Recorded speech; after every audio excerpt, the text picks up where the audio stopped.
పోనీ అలా కనిపిస్తున్న వ్యక్తులు ఎవరైనా ఉన్నారా సినిమా ఇండస్ట్రీలో అనేది నా ప్రశ్న. సరే జూనియర్ ఎన్టీఆరా, రామ్ చరణా, ప్రభాసా, మహేష్ బాబా? ఇప్పుడు అల్లు అర్జున్కి ఒక స్కోప్ ఉంది. Scope okay. అంటే ఆయన ఇటీవల కాలంలో అభిమానులతో సమావేశాలు నిర్వహించాడు.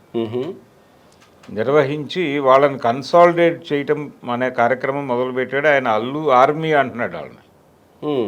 అల్లు ఆర్మీ అని అంటే జాతీయ స్థాయిలో తనకున్న అభిమాన సంఘాలన్నింటినీ కన్సాలిడేట్ చేసి వాళ్ళని తన సినిమాల ప్రమోషన్కి ప్రాపర్గా వాడుకునేటువంటి ఒక నెట్వర్క్ బిల్డ్ చేశాడు అతను. ఓకే. బిల్డ్ చేసి వాళ్ళందరినీ ఒక వేదిక మీదకి తీసుకొచ్చాడు. అంటే అతని అభిమానులకు సంబంధించిన ఒక నెట్వర్క్ అతని కంట్రోల్లో నడుస్తోంది. నిర్మాణాత్మకంగా ఉన్నాడు అతను.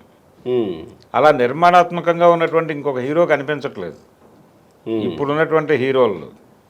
సో రాజకీయాల్లోకి వచ్చి సక్సెస్ అవ్వగలిగిన క్యాపబిలిటీ అల్లు అర్జున్కి అయితే ఉంది.